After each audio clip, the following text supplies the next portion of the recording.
Pemerintah Kota Bukit Tinggi dorong peningkatan pelayanan dan pengembangan rumah sakit umum daerah RSUD dan rencana itu telah disampaikan ke dokter spesialis, dokter umum, dan dokter gigi di Dinas Kesehatan, RSUD, dan Puskesmas Kota Bukit Tinggi. Wali Kota Bukit Tinggi, Ramlan Nurmatias, menegaskan RSUD harus dikembangkan, pola koordinasi antara Puskesmas jo RSUD Bukit Tinggi juga harus ditingkatkan. Seluruh pasien dari Puskesmas nan memang membutuhkan rujukan dan ke depan harus dirujuk ke RSUD Bukit Tinggi. Ramlan Nurmatias menyampaikan, pasien nan kabarube ke RSUD akan dijampui dan diantar di ambulan nan standby 24 jam untuk menambah layanan dokter spesialis di RSUD juga akan ditambah. Saat Pemko Bukit Tinggi memiliki 1 RSUD dan 7 puskesmas, ada 1 lagi tambahan puskesmas di Birugo nan segera dioperasionalkan. Sejumlah program ulas Ramlan Nurmatias akan segera direalisasikan untuk menunjang peningkatan layanan dan perkembangan RSUD Bukit Tinggi.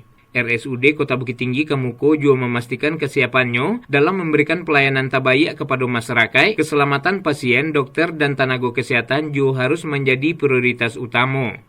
RSUD insya Allah saya sudah rapat Dinas Kesehatan, seluruh dokter yang ada di Puskesmas, termasuk juga rumah sakit, direktur. Saya sudah mulai mendata daripada persoalan-persoalan yang harus diselesaikan di rumah sakit. Nah, kita minta seluruhnya nanti dari Puskesmas itu rujukan ke RSUD yang kelas 3. Itu wajib. Data kita yang 7 Puskesmas ini, masyarakat kita datang berkunjung ke Puskesmas 4.000 lebih per bulan. Sementara yang masuk ke RSUD cuma 640 lebih. Ini kan masalah. Saya sudah perintahkan kepada seluruh Puskesmas antar pasien dengan ambulan ke RSUD. Kita sudah janji nanti pasien warga kota yang sehat dirawat kita antar pulang. Biar masyarakat dia sakit senang dan betul dirasakan pelayanan pemerintah itu seperti ini. Semua akan kita perbaiki semuanya dalam sisi pelayanan.